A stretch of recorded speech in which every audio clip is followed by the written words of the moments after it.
All right, everybody, welcome back to another episode of the Alchemy Podcast. I'm your guest, Cartwright. I am been looking forward to this conversation for a long time.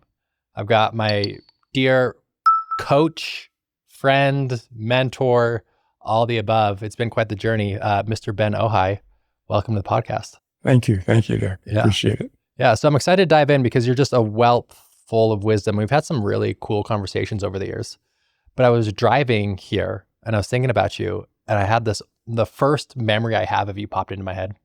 And I think I was in like 4th or 5th grade, and my dad wanted me to get into wrestling. And so he was like, hey, let's get Ben to do it, And so we drove to Conway High School, and I walked into the weight room, and you were in there. You're curling 100-pounders, just curling these huge weights, and your biceps were like this big. And I'm like, oh my gosh, this guy is a beast. And that was kind of the start of it. Yeah. It was really cool because I'd heard about you a lot as a kid because, you were a teacher at Conwood, and I think you taught a lot of my siblings. Probably, yeah, I did. Yeah. So like Michelle and Jeff and whatnot. Yes. So it's kind of cool, kind of a full circle moment here. So there's a lot of topics I want to cover. I want to talk about growing up in Hawaii. I want to talk about wrestling. I want to talk about your near-death experience, right?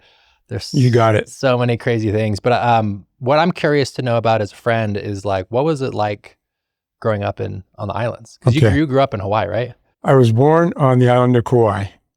I'll tell you, it's so different than today. Because back then, Hawaii wasn't cool like it is now.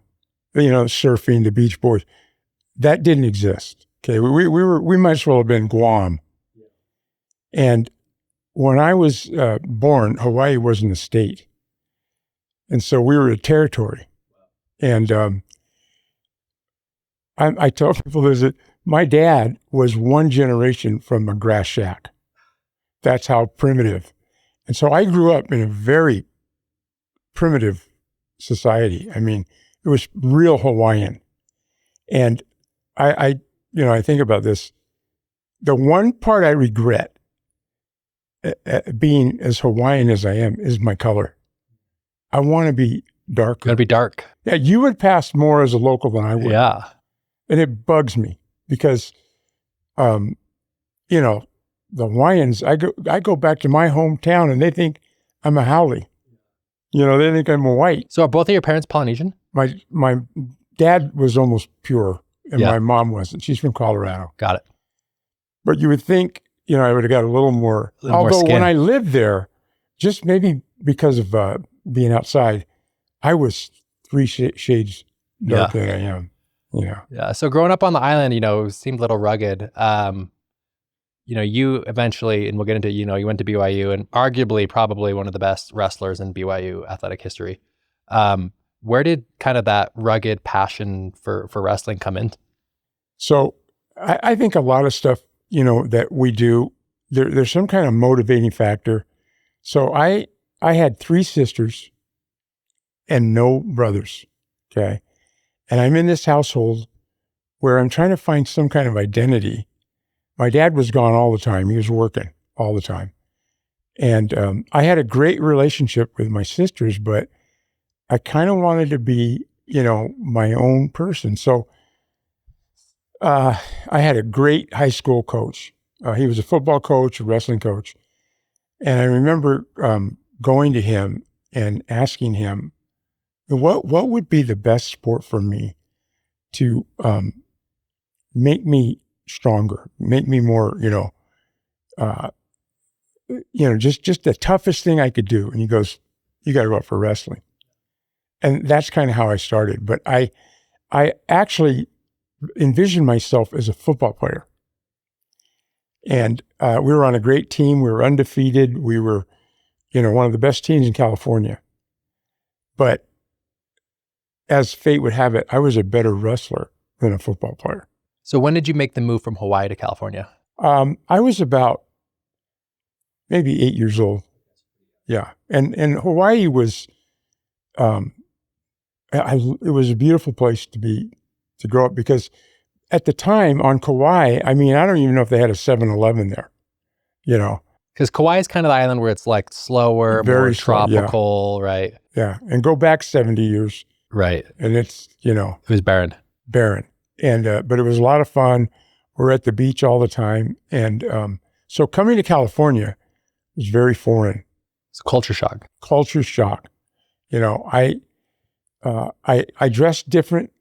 I looked funny to the local kids, and I was wearing flip-flops. Even when I came to Utah, I was wearing flip-flops in the snow. And I was a little out of place for a while. And I was very, very introverted. Matter of fact, I probably had an inferiority complex. And so wrestling and things like that kind of got me out of that. It worked its way through. And was wrestling was it one of those things where it was like an instant, this is my thing? No, I hated it. You hated it? I hated it. It was love-hate.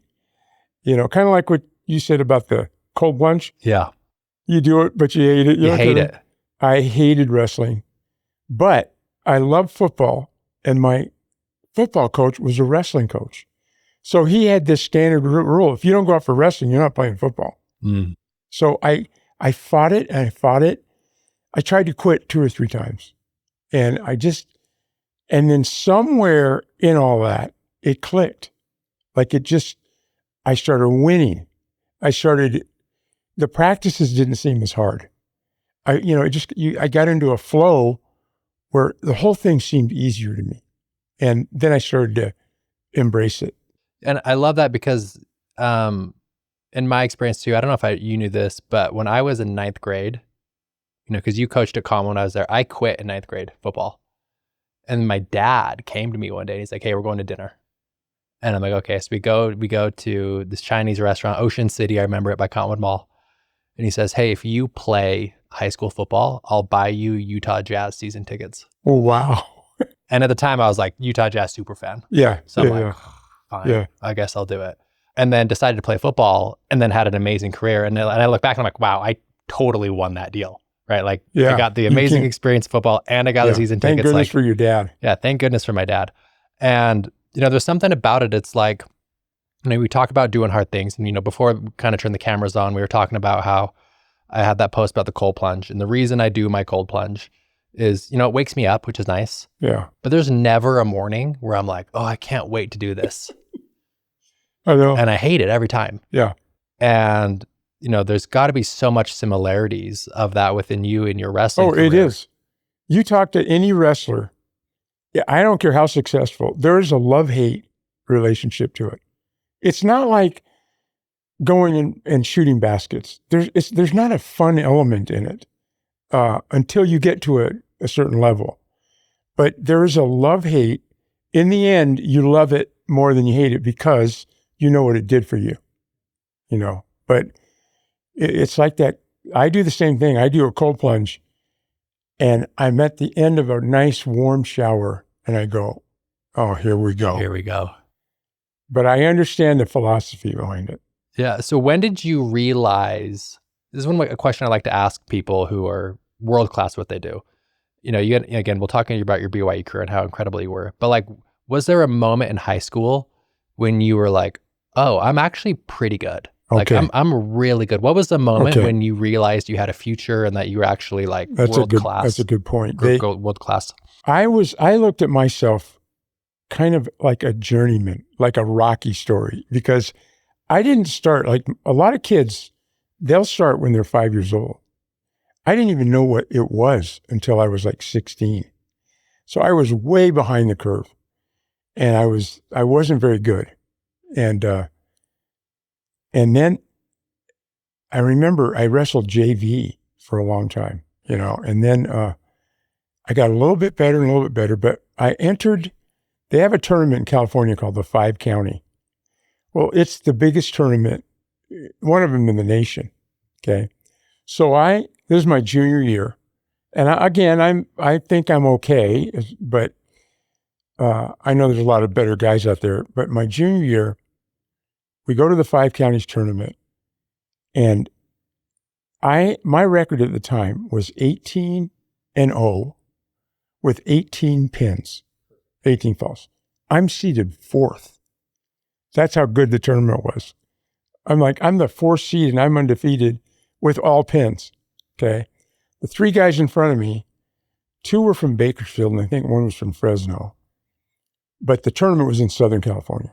But anyway, they were all state champions, previous state champions. I was a JV the year before. These guys had all won state titles. And one guy was a 2-timer. And so I get thrown in this group and the tournament's huge. And I end up getting in the finals. I beat one of the state champions, and then I got the 2-timer, who ended up being a 3-timer. And I got in the finals, and I won the match relatively easy. It wasn't a real tough match. That's when a light went off and said, because I'm a strong believer that the subconscious only believes what you've done. It doesn't believe what you say. Once you've done it, it's on your side, It solidifies there, once because you've given it evidence. Yeah, it's like if I hit a home run, baseball, my subconscious knows I can hit a home run. But if I haven't, I'm trying to convince, yeah. And so once I won that, matter of fact, that tournament at the time was bigger than the state tournament because California was broken up into CIF championships, and there was 4 of them. So 4, Northern California, Southern, those were all state championships. The 5 counties was bigger than any CIF. So it was very prestigious. And I even thought, how did I do that? I wasn't. It surprised you. Yeah, it did. I wasn't that confident in myself. I thought, how did I beat these guys? And would you say when you were wrestling, were you like in your head at all, or because when you say that, the first flashback I have was, we'll get into high school football, but 2006 Cottonwood Mountain Crest, right? When we were the number 1 seed with Alex and Stanley, and we were supposed to win the whole thing. And I started that game at right tackle, and the game just felt so easy for me. It was the easiest thing ever. And then I get graded back, and I graded 100%. I was the only O-lineman that graded 100%. And I'm like, that's amazing. I did that. Like, that was a great game, by the way. It kind of shocked me, So when you realize you beat 2 state champions in a row. 2 state champions. Was it kind of like shock, or were you, or what was your response to that? It was very similar to what you just said, in that I couldn't believe how well I was doing. I probably had totally underestimated my own ability. And, the guy I had in the finals, I still remember him like he was here today, was unbeatable. And I remember as the match went on, I got a takedown, and then I got an escape, and then another takedown. And the next thing I know, I'm like, hey, I can beat this guy. And I don't know if he even scored a point on me. And so,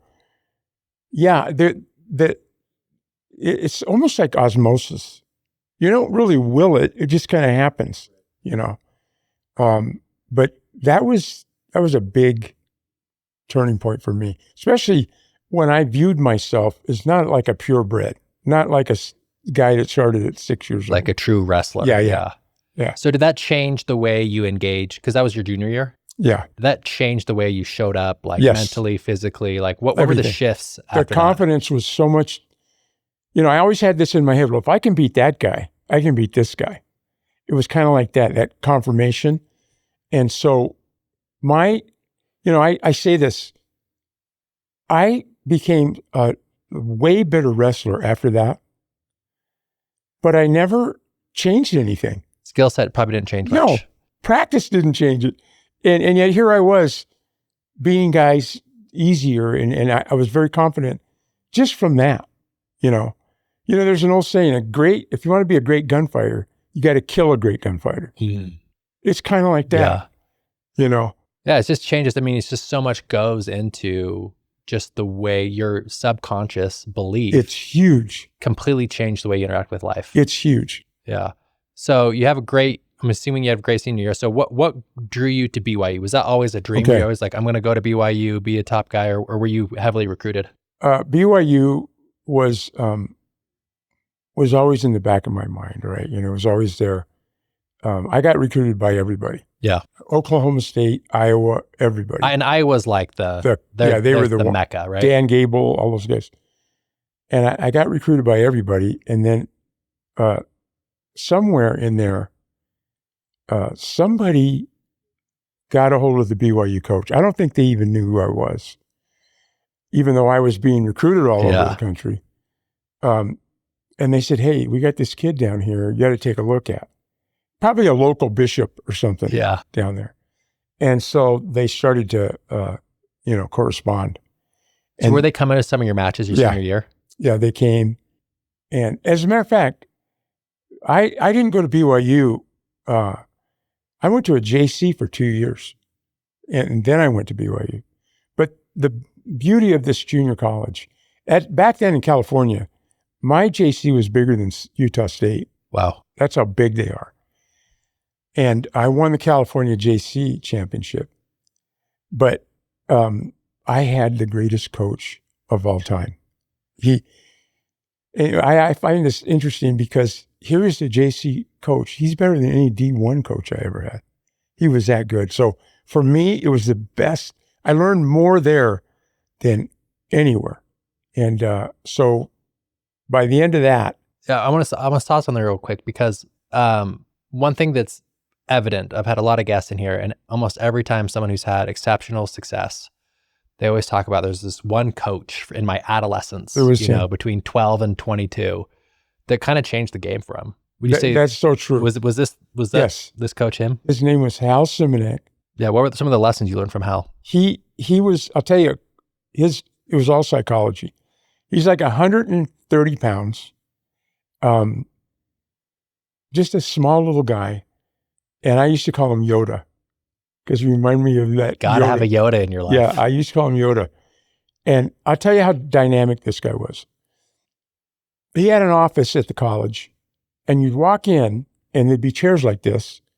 It'd be 10 chairs, people waiting, and we would get in an argument of who got to see Hal first, because he was so dynamic, and they're all just waiting there to talk to him, and you'd get in there, and the one thing Hal did that I tried to learn, I think the reason he was so magnetic was he always talked about you. Like I didn't know that he had 3 boys until years later.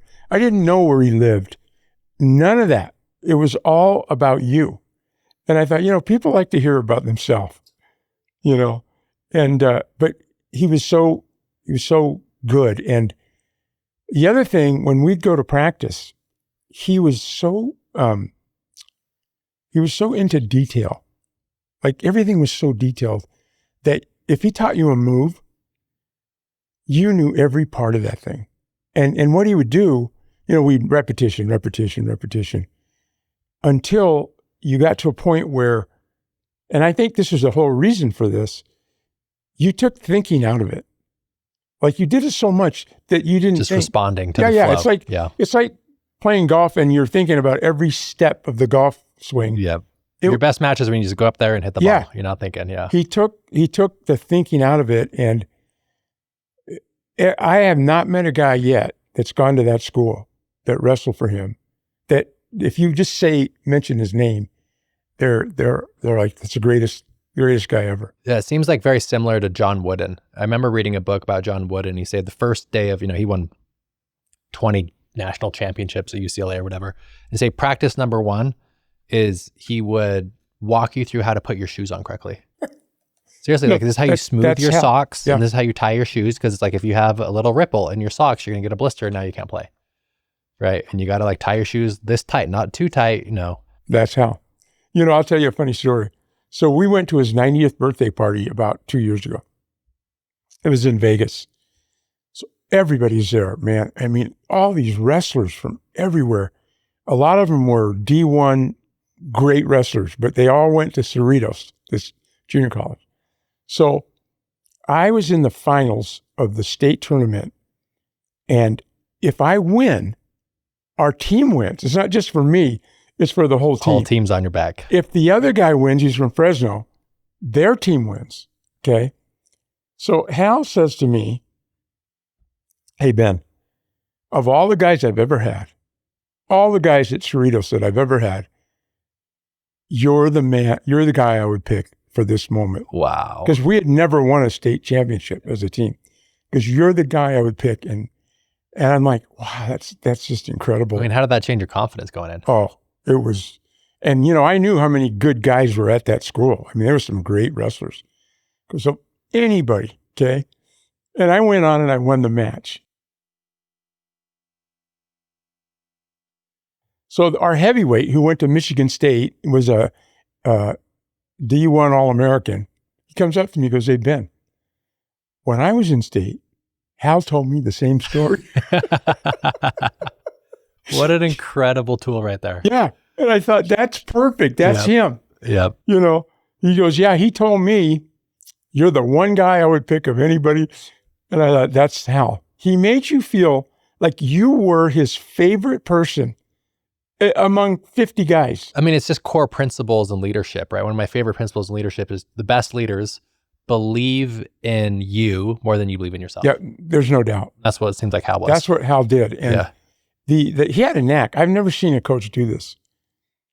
We had so many guys in there that ended up beating people they weren't supposed to beat. Like we'd have a guy that came out of high school that didn't place in state, beat a state champion. Hal had a knack of, like you say, he believed in us more than we did ourselves.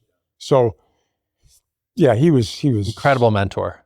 Yeah. So talk to us about BYU, because I actually Googled your record, and you had an insane record. So you played during the WAC era. Yeah. And it said you never lost a WAC match. No. And you went 100, I think it was like 189. Yeah. Or something in your college career. Some crazy. Yeah. I mean, that's arguably, one of the best wrestlers ever out of BYU. And I'll tell you the best part about that. The guys I lost to, I had the blessing to be able to avenge all those. Wow. So I did. Everyone who beat you, you eventually ended up beating. Yeah. So then no one has an undefeated record on you. Every single person you've wrestled, you've beaten. Yeah. Incredible. It's funny. I look back at the matches because I wrestled a lot of NCAA champions, and I think I beat 10 or 11 of them. But again, I'm still like a journeyman. I'm just, I'm trying to get better. All I can. But there was a guy from Oregon State. He was the NCAA champ when I was there, and he had beat me 4 times. I couldn't, and it was like by a point here or a writing time, it was like I couldn't break this thing. And so the last time I wrestled him, and I knew it would be the last time, I thought, okay, he's going to come out and he's going to do a single leg takedown, take me down. He does it every time. I couldn't stop that move. And so I said, whatever happens, I'm not letting him do that. Now, I'm a pretty reserved person. I don't talk smack. I don't do any of that stuff. None of the mind games. No. So I walk out, and in the first 10 seconds, he takes me down with a single leg. Okay, now you tell me, you're the psychologist here. You tell me what this means. I'm in an arena with 20,000 people. And just out of pure emotion, because I know, there he goes. He did it again. One thing. I yelled out, fuck. Yeah. And Doug, that's so not me. It's so not me. It was like somebody dumped cold water on me or slapped me. Those words woke me up. And within, I would say, a minute and a half after that, I pinned him. Come on. I pinned him. And you know what? I feel like the times that I lost, I was walking on that mat hypnotized. Like I was hypnotized into, this is what's going to happen. This is what's going to happen, and you're going to lose by a point. That was my mentality. And then this one time, I couldn't take it anymore, and I just let this out where everybody could hear it. And then it's like it cleared everything up. Just tapped into the flow state. Yes. Yeah. And then it was relatively easy. Yeah. Just responding. Yeah. Yeah, I'm curious on that too, because so you've been around world-class athletes, not only wrestling against, but you've coached some incredible athletes as well, right? Yeah. From your perspective, because you can tell like people either have it or they don't have it. Okay. Like, you know what I mean? This is going to be a good question. Like people either have it or they don't. Yeah. Right? Yes. You being around 1% athletes, collegiate, college, you know, we've have mutual friends that have played in the NFL, right? You have 2 son-in-laws. On that side note, I would say no one else on planet Earth right now has 2 bigger badass son-in-laws than you. You know, with Brian, we'll talk about Brian and JJ, but Okay. you know, going back to that question, like, you know, being around world-class performers, I mean, your daughters, you know, also, what's the difference between someone who has it and someone who doesn't have it? Okay, that's a great question. Most of the athletes that I've been around that they just have it, if you ask them, they can't tell you what it is. But they have it. It's part of it is it's like a confidence. They have a it's like, okay, if you go to a gym and you see some guy that's 6'5", 300 pounds, and he's ripped, and you're going, why is he not in the NFL? Okay, I'll give you some measurables. The number one thing with these big guys that are in the NFL is their hip movement. Mm. Their hips have to be loose. If they're stiff, they'll never Can't make move. it. Yeah, it's in their hips. And I've been around some of these guys that are, you know, like you take JJ, for instance. So for the listener, JJ Watt married Ben's daughter. Yes. Right, a couple years ago. JJ's my son-in-law. Right. And I'm sure he moves like a you ought to gazelle.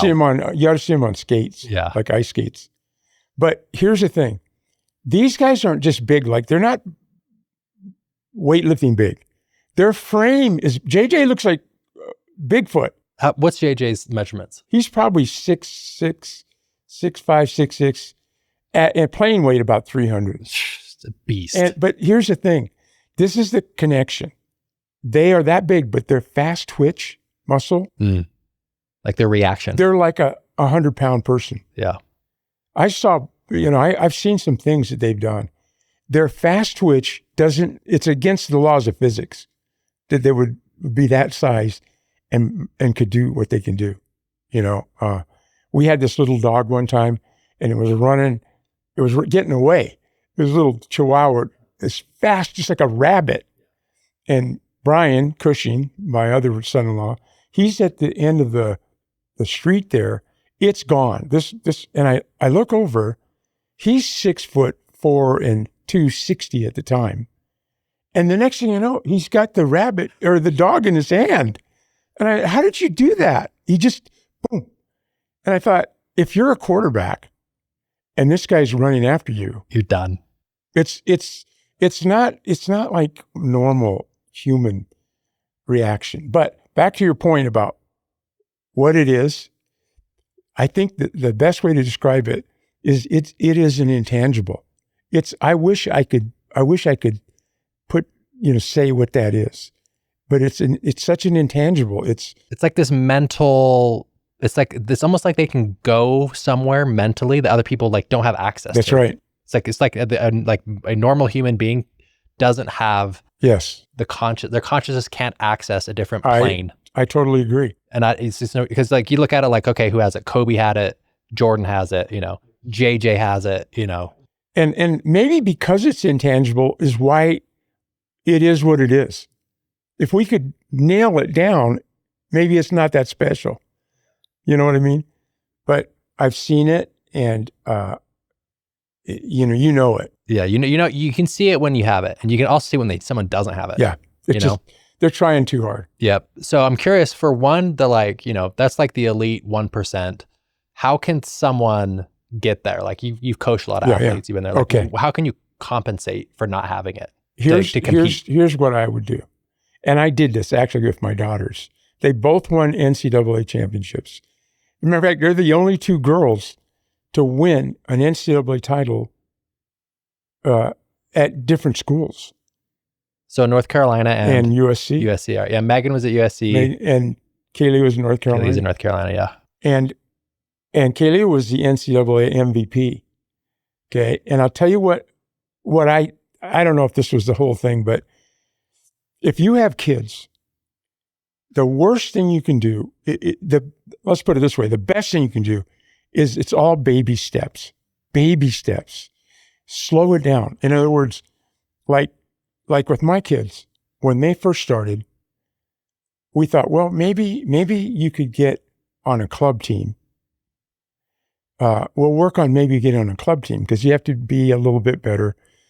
And then we got on a club team. They were like on a silver team, which is like JV. And then it was, well, maybe we can get to the gold team. Is this like junior high? Yeah, junior high, a little before junior high. Like teen, like preteen? Yeah.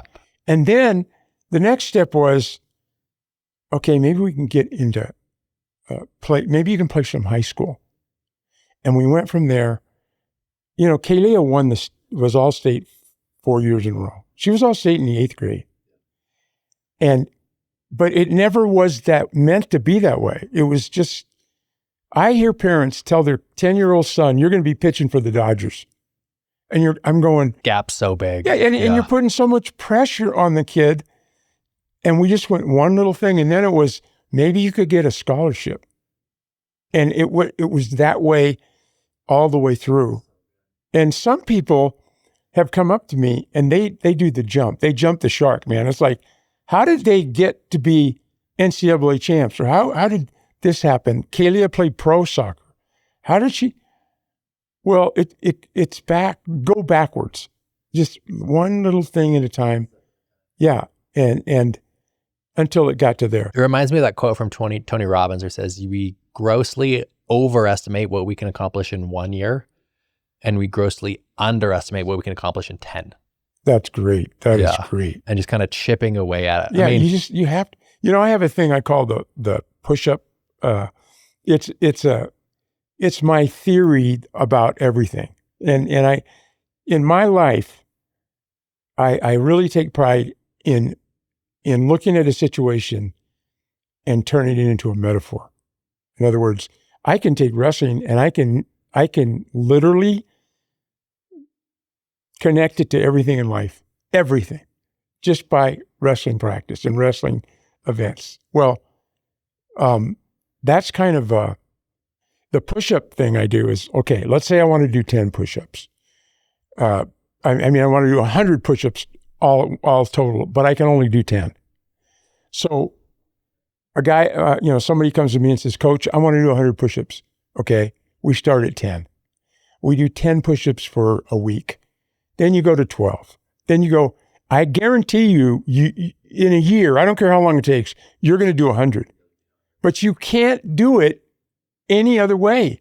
Like you can't jump that far. Can't skip steps. And that's how everything in life is. I use this analogy when I speak sometimes. I say, if I want to be a level 10 piano player, and I've never played piano, I have to be a level 0, and I have to practice and suck and practice and suck and practice and suck and practice and suck and practice and suck. And then I become a level 1 piano player. And then I practice and suck and practice and suck and practice and suck and blood and sweat and tears and time and effort to become a level 2 piano player. That's right. Right. And most people try and go from 0 to 8 and then they don't make it and so they quit. Yeah. On the wrestling team at BYU. So when I got to BYU, we had a good team. We had a lot of tough kids, tough guys. And we had 3-time state champions that couldn't make the team. It's crazy. Yeah. So it was competitive. It was competitive. We had guys from Oklahoma that won Oklahoma State title 3 times and never wrestled. Couldn't make the varsity. That's how tough it was. Who was the coach? His name was Fred Davis. And he was from Oklahoma. Yeah. And national champion. He was a tough dude. So it was a competitive environment. Very competitive. Even my other wrestlers thought that my ability, because I was pretty advanced when I got there, was natural. They would go, well, what is it about you? What's your genetic? And I'm going, if you saw me when I started, I was the worst. And so, I think when you get to that high level, everybody thinks, it's just natural. Comes easy. Yeah. Yeah. And, even JJ, he was at a JC, walked on at Wisconsin. He was pretty bad. Yeah. But now he's NFL Hall of Famer. Yeah. And so, it's in the end, it looks like a natural thing. It looks natural, just like playing the guitar or the piano. Right. I mean, that's when you're world class, is when it looks natural. I mean, you watch Michael Jordan and doesn't look like he's trying, but he's puts in the time.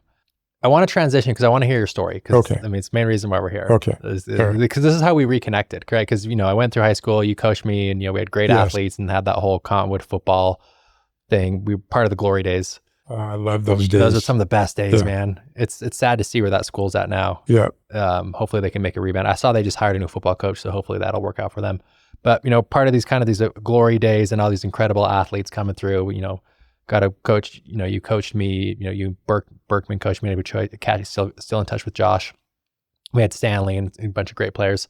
And then we kind of fell out of touch. Yeah. I went and did Vivin or whatnot. And then I have kind of my big psychedelic awakening. Yes. And I start posting about it, right? And I'm posting about these experiences I had on my June 10th, and then when he's read my book. And I remember kind of out of the blue, because I was pretty expressive on my Facebook. I would repost psychedelic stuff and whatever in stories. And then kind of out of the blue, I hadn't talked to you in a couple of years. This was probably 6-7 years ago. You just shoot me a message like, Doug, I have got to talk to you. I have a story I got to tell you. And I'm like, what's up, Ben? Coach or Mr. Ohai, because you were my teacher in high school. And so we went to lunch and you told me the story. So break it down for us. So you got sick a couple of years ago. And how did this all go down?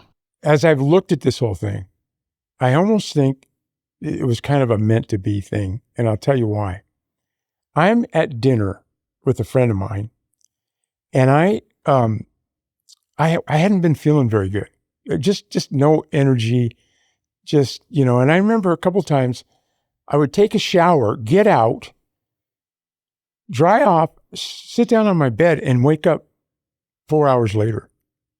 Something was wrong with me. Okay. But anyway, I'm sitting, eating dinner with this buddy of mine, and I get a call from my daughter, Megan, in Houston. And she says, hey, Dad, is there any way that you could come to Houston?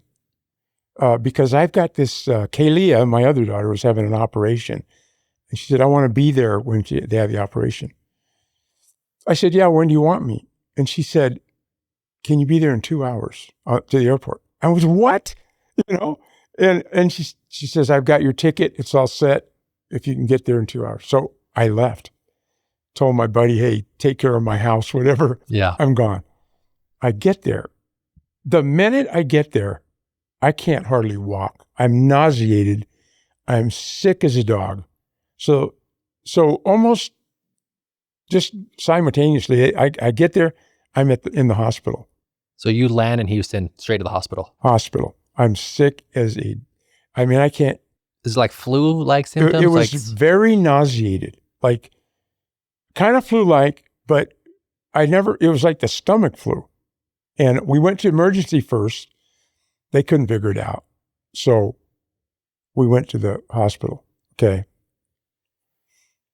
I'm there for a week, and they're doing every test. They can't figure out what it is. And are you improving at all? Or No, I'm just getting worse? Matter of fact, in that week, I lost about 25 pounds. Wow. They would bring food to me, and the sight of it, it made me sick. Couldn't even look at it. I couldn't look at it. It was just, and so no one knew what it was. And then I started having weird things, like if I'm looking at you, I would be seeing the exact double of you, like perfect. I couldn't tell which one was real. And then, so they did brain scans, they did all this stuff, and I was getting sicker and sicker. And so, what's going on in your head? Are you nervous? Like, you're probably scared, right? Oh yeah, I think this is it. As a matter of fact, my kids were coming in, and I was looking at them like, this could be the last time I see them. And they even had a exotic disease doctor. I didn't know that existed. Yeah. That came in to see if I Have you been to Africa? Have you been to, out of the country? Have you been, because they couldn't figure it out, right? So about 3 or 4 nights into it is when I have I call it my near death, okay? In the middle of the night, I find myself in a completely different place. I'm not in a hospital, and I'm not in any kind of cubicle. It's just like being in space, okay? And it's pitch dark. But somehow I'm able to see. I don't feel like I have a body. I just feel like it's a thought process, okay? So this feels fully real to you. Oh, it's 100%. It's not like you were dreaming, No. or it's just like your your consciousness was yes, there. Yeah. fully real. I start to, there's a little bit of fog that's in this thing. Doug, I can't explain, and the toughest part is to explain an earthly feeling like it. I was in such fear. I've never felt a fear like this. It was, the old saying, weeping and gnashing of teeth. That isn't even close. Worse than that. Worse. I had somebody ask me, when I was telling them the story, they said, well, were you afraid? And I said, I was fear itself. You were the fear. I was the fear. Yeah. Did you have anxiety? I was anxiety. It was like nothing I've ever experienced. Were you still conscious that you were Ben? Yes, I was, but it's going to get weird. So I'm communicating with some source telepathically. There was no words ever spoken, but I'm talking to this. Anyway, during this whole thing, a full-length mirror floats by me, and it's floating by, and I look at it, and it's all just me in the mirror, or my consciousness in the mirror, and I can't stand it. I am begging them to take the mirror away. And is it the visual representation of how you look now? Just like so I look. You see your body. Yes, I see my body. So, yeah. But I can't hardly look at it. I'm turning away from it, and I'm pleading with them to get rid of the mirror. They're mocking me. Or I say they, whoever that was, is kind of laughing at me. Like, we're not taking that away. Yeah. It's almost like they wanted me to experience the most fear and pain possible. So when you say they, you didn't visually see anyone else, but it was their presence. Their was presence. Known. I knew their known. presence was there. Yeah, you could energetically feel them. And I'll tell you this right now, because since then, it happened in 2017.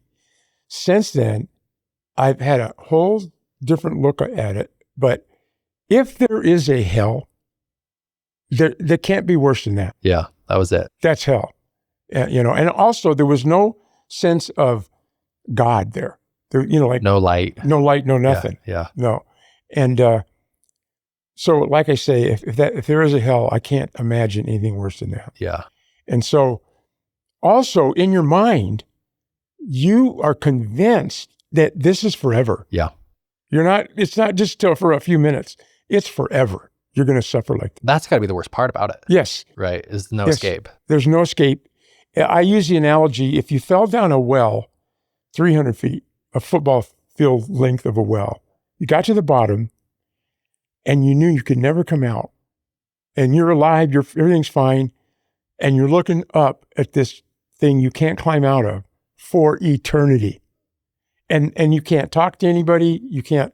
So maddening. No. So I go through this, and like I said, the mirror part was, it's horrible. And I go through this. I've never been so scared ever. And I go through this thing, and eventually I'm pleading with them to end my consciousness. End awareness. I want to die, but I want to be dead. Like, Lights out. I don't want any kind of consciousness. Where you were before you were born. That's right. Out. Yeah. Because I couldn't take what was happening to me. And I thought, there is something worse than death. It's going through that and not dying. And so I was like, please, just please. And they were like, this is the part that got really weird. They said, well, you're fooling yourself because you're not going to die. because you never existed. And I went, they go, your family, your kid, all that stuff was fake. Oh, man. Which made me feel Mess with even you. more insecure. Like you don't even exist.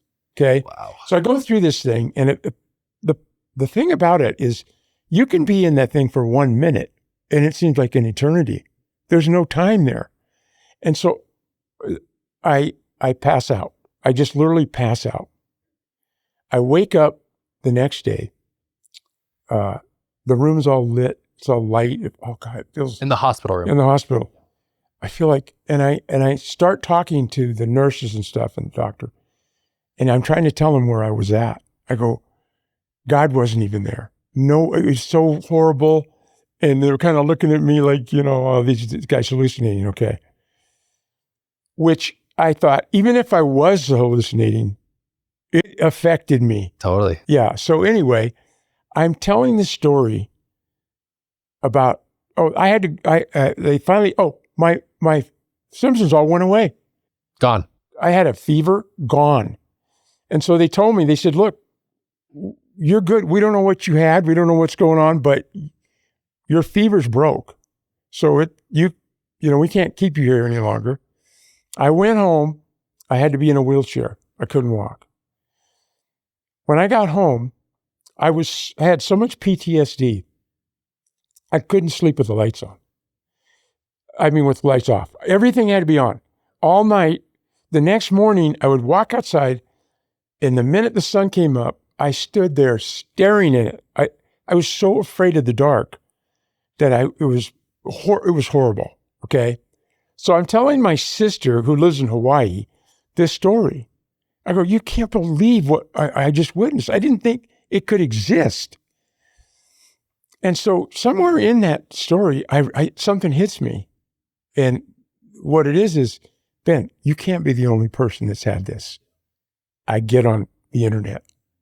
I start Googling the exact people are writing in that had what I had.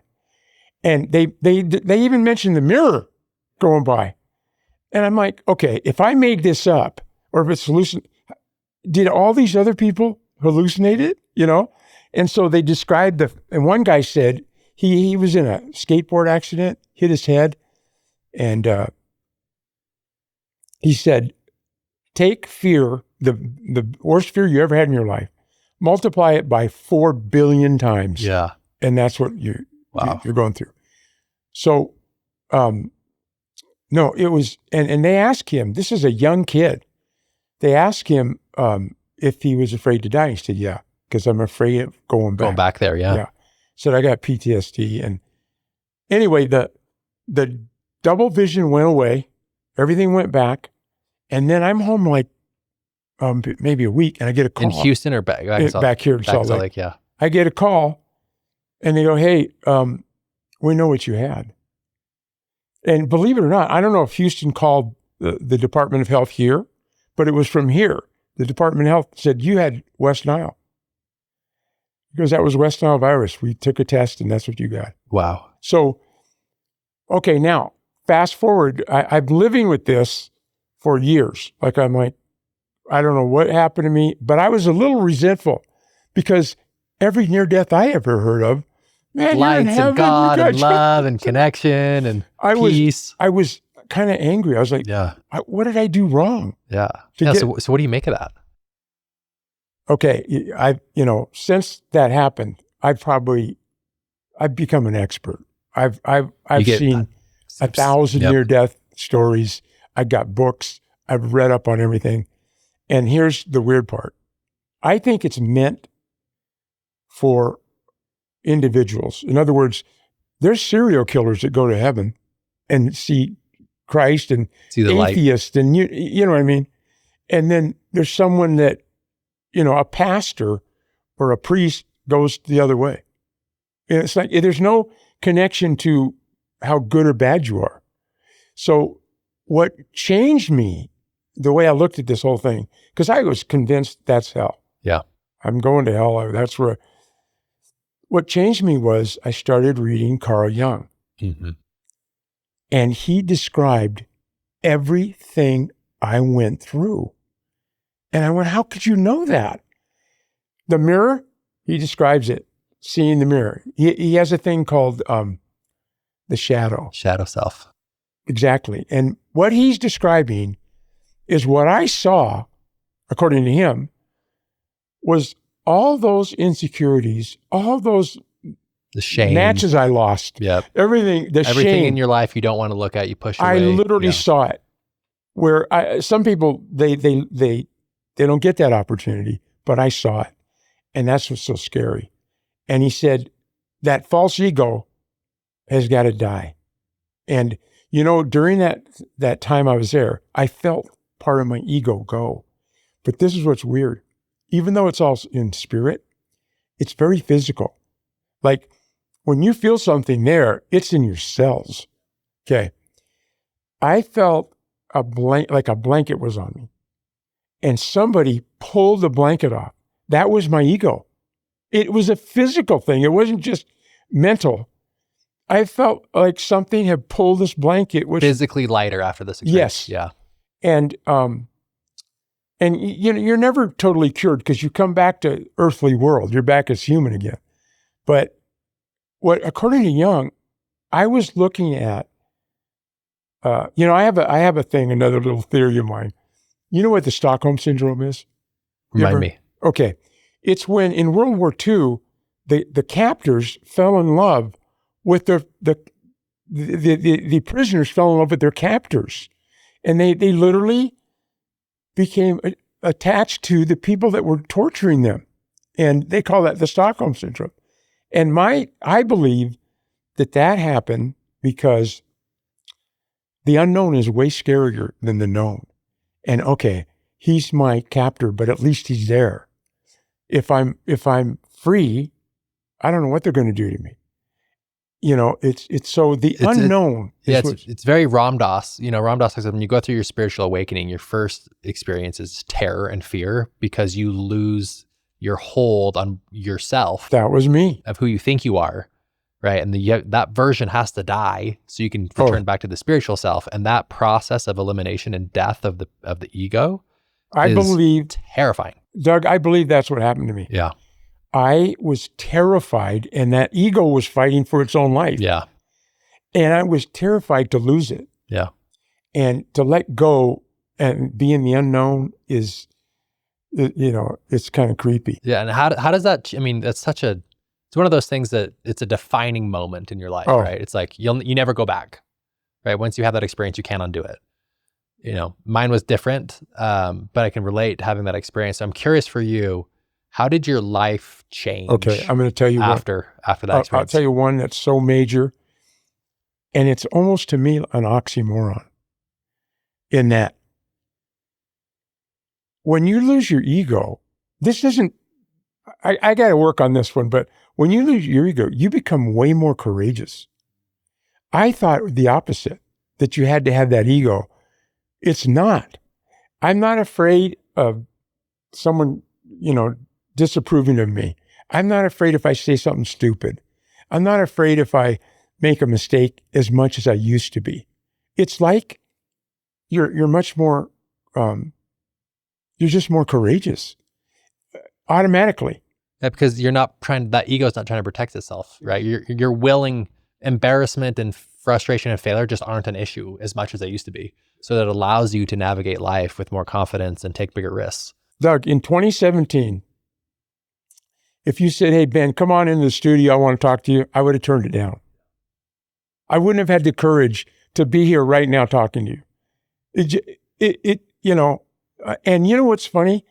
As much success as I had as an athlete, and it did help me get out of that inferiority stage, it didn't change my insecurity. I thought it would. Like, hey, if I win the NCAA, if I'm an All-American, it didn't change it. Then I won't have any more problems. Yeah. I always say, I talk about this in my new book, but I say there'll never come a time in your life where due to your external achievement, you transcend unpleasant emotion. You will always have fear, insecurity, jealousy. You nailed it. Shame, right? Yeah, you nailed it. But I will tell you, I like I say, as I've read about this stuff, I'm realizing I had a lot of stuff pent up in me. And see, I think all of us, I call it, we all have our own individual Stockholm syndrome. We don't want to let go of that. We don't want to let go. We'd rather have fear than the unknown. And so we don't want to let go of it. And that's why. Why do you think that is? Because it's familiar, even if it's horrible, it's familiar. It's like. Gives us a sense of control. Yeah. Right. It's like, hey, I'll live with my idiosyncrasies. I'll live with all my fears and my failures because I feel at home with it. Instead of going, I always say this, that if you take an entrepreneur, someone who's an entrepreneur, it takes a lot of guts. Because I can go get a job and make, X amount of money a month and come home. But an entrepreneur, he's taking a chance. And it's kind of like that. It reminds me of it's like, I can stay with my fears and feel comfortable.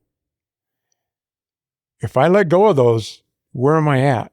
And I think during that horrible experience I had, I was pushed in a place where some of this is going to go away because you're experiencing it, but it's painful. It's very painful. I have a term I use, it's called a satori. And a satori is a Japanese word, it's 10,000 years old. All it means is awareness or to know. And so every once in a while, I get these things. We all get them. Everybody gets them. I call them satoris. They're just like an instant knowing of something. You're driving down the road. Like a flash of insight. Yeah. You're driving down the road, you're thinking of something, then it comes to you. Yeah. And you're going, how did that? And I've had these satoris where it's pointed to certain things. Like for instance, picking up that book of Carl Jung's, turning it to chapter 3, and there's a picture of the mirror, the picture of what I saw. And he says, you're going to hate it. You're not going to want to look at it. And I'm thinking, okay, maybe there's more to this than what I thought. But I look at it now, to me, that whole thing was a blessing. Because I saw a preacher one time on TV, and he was saying, he was telling the congregation, if I could have 3 minutes in heaven with all of us, or 3 minutes in hell, I'm taking hell. And he had all his reasons. And I thought, well, that's where I was, But it has changed, dramatically changed. Yeah, talk about is it fundamental differences where obviously your entire way of thinking's changed, but also what does it look like on the simple day-to-day on your way to the coffee shop? Does that change? Yes. Yes. There's way more peace. It's just the anxiety levels has dropped to almost nothing. Doug, we played golf together, okay? And when I'm having the worst game ever, and I'm not a good golfer, but when I have a bad game, there's a universal law in golf, and that is, okay, if it's really getting bad, every golfer will tell you this, slow your swing down. Slow it down. Well, and it works. Slow it down. Slow your overthinking down. Since I've had that experience, those things have slowed down. I don't overthink as much. As a matter of fact, I kind of trust the universe to tell me, help me out on that. I don't overthink it. And I had a friend, and this is what I mean by these satoris. So I have a friend who has a baby. She has a baby. You know this person, by the way. And out of the blue, she finds out she's pregnant again. Well, she's had a difficult first birth, and she's kind of leery on, she kind of wanted to wait a little longer. Well, she finds out she's pregnant. So she called me and she goes, Ben, I don't know what to do. I don't know if I can handle this. And I said, knowing her, I said, listen, in Psalm 3:5, it says, I will no longer depend on my own understanding. I'm going to let the Lord take it. And she said to me, I have one tattoo on my body. Come on. It's Psalm 3:5, right on my rib cage. She goes, and yeah, that was it. That's all That's all that need to be said. And Jung calls that synchronicity. Where it just, that was it. She was good. And I think those things come to us all the time. Yeah, it reminds me of a quote that I really love. And I remember uncovering this when I was kind of going through my big spiritual awakening 2018. And it says, God sent madness is superior to man-made sanity. Right? So as human beings, we can try and figure it out, whatever. Yeah, and it never. But the madness that comes from God is much superior and aligned, and bigger things are at play that you can't see. Exactly. And what we can try and figure out on ourselves. You know, a few years ago, I don't know how I got this idea, but I started writing these little stories. It's not a diary, but they're true stories. And I've tried to make them short. Usually they have a moral to it, but I've tried to make them a couple pages. And so I didn't bore anybody. And so I have volumes of them now. I write them all the time. When it comes to my head, something comes up or something happened, okay? And I wrote one on, I think the title is On My Way to California by Way of Oklahoma. Mm. And what it means basically is life gets in the way. You may have a plan a certain way. And I've kind of, at this stage of life, let it flow. Like, I'm not going to overpower what is not meant for me. I'm just going to kind of let it flow and see what happens, And it's that life is what happens when you're busy making other plans. That's right. Yeah. That's right. Yeah, and that's something I've learned too, is like, and I'll ask you this question, I love asking this question. How good have you been at predicting exactly how your life would go? Right? Just terrible. Like, we're so bad. Doug, I'm the same way. How I even ended up in Utah is beyond, because my choice to go to BYU in the wrestling world was almost career suicide. Yeah. I mean, when you could go to Oklahoma State or Iowa. Right. Yeah. And it's like, how did I even end up here? And because I was here, that's where my life unfolded. Mm-hmm. You had your kids here, right? I had my kids here, everything. And so, yeah, sometimes you just got to kind of let it go where it's going to go.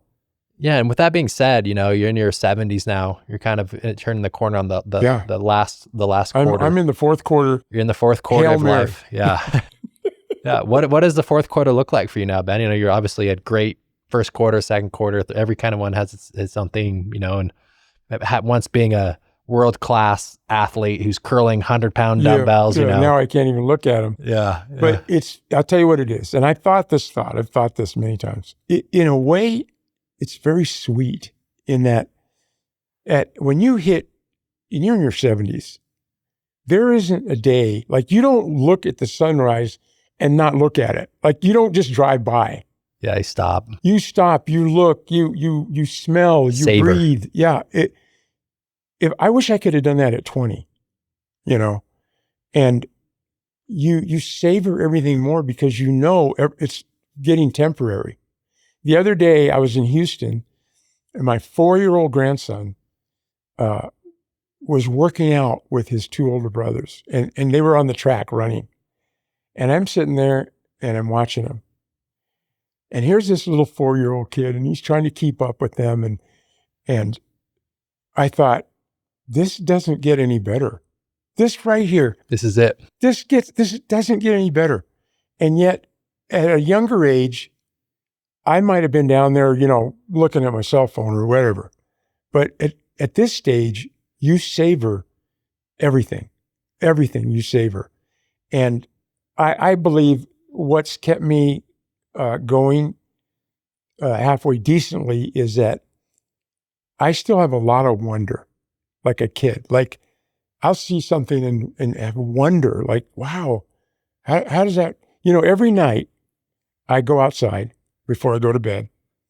I look up at the stars. I look at the clouds. I look at, and I did that. I started doing that when I read a scripture that said, in the morning, I speak to you. The sun comes out. At night, you see my glory. So I go outside and look at the moon and look at those things, and there's wonder in it. I think when you lose that wonder or that passion, you're done. I think two of my favorite emotions to feel are wonder and awe. Yep, that's it. That's connected to that. Yeah. When you're just, think about when you're just fully embodied in a sense of awe and wonder. Yeah. This is almost as good as it gets. It is as good as it gets. Yeah. And I think if you work on that, you can change anything you want if you want to, And I think if you work on that kind of thing, good things happen. And I don't know one person that is truly grateful that's sad. I just they don't connect. They're like, you're not going to find a depressed person who's grateful. And I'd say there's one thing to do like your gratitude list. That's another thing to be embodied in gratitude, in that grateful That's energy, right. being gratitude. And there's a big difference. And it seems like as you've moved into this kind of later phase of your life, it feels like you're really embodied in that gratitude. I am so grateful. As a matter of fact, that this is just me being me, but I don't look forward to crossing over because I love being here. It's like, I believe there's something over there, and I believe it's going to be hopefully beautiful. Do you think it'll be light, or do you think it'll be dark? It better be light. Yeah. It's like, no, you know what? I was thinking about that too. If there is a God, if you believe there is a God, he couldn't put you in what I was in for eternity. I just don't think it's godlike. There's no way someone could live that for eternity.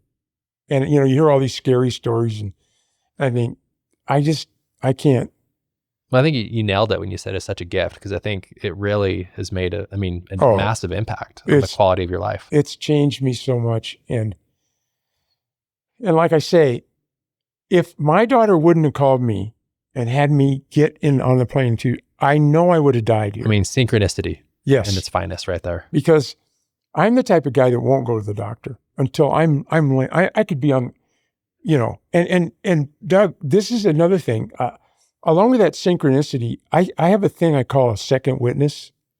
In other words, when my friend who was pregnant, when I said, well, just follow Psalm 5:3, and then she says it's tattooed. That's the second witness. It's like confirmation. Yeah, confirmation. Okay. And so I think a lot of times we get these second witnesses. Now this is a sad story, but when I came back after having West Nile and everything, I'm watching television, and there's a coach from Hillcrest High School. He was a football coach, and he's sick as a dog, and they don't know what it is. Doug, I am telling you, he's got West Nile, because they were describing exactly what I had. Same thing. And your brain goes in, you have encephalitis, and your brain swells. And I'm thinking, that's it. He died. But here's what happened to him. He wouldn't go to the doctor.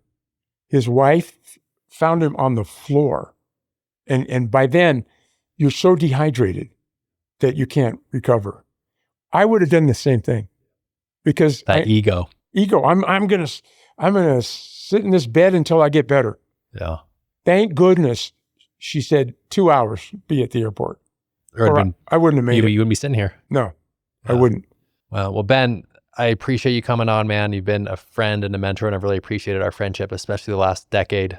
Oh, it's been great. Yeah. I've learned so many things. I'm a disciple of yours, Doug. Hey. I love your stuff. And what I like about what you say, and you know this because I always like a certain thing, it resonates. I don't listen to, if it doesn't resonate, I don't care where I'm at or who I'm talking to. If it doesn't resonate with me, then I just I blow it off. But, the things you've been saying and the things you've talked about resonate. I love the thing about the cold plunge. Doing the hard. Yeah, you like it because it's hard, which is an oxymoron. Yeah. But that's so true. Well, I appreciate it, brother. Hopefully I'll bring a lot more value, and got a lot of love for you, man. And thanks for their impact on my life over the years. And appreciate it. I'm looking forward to another summer of golf coming up. Oh, I can't wait. You're a lot better golfer than I am. Hey, we're having a good time. Yeah. Thanks, brother. Okay. Appreciate it.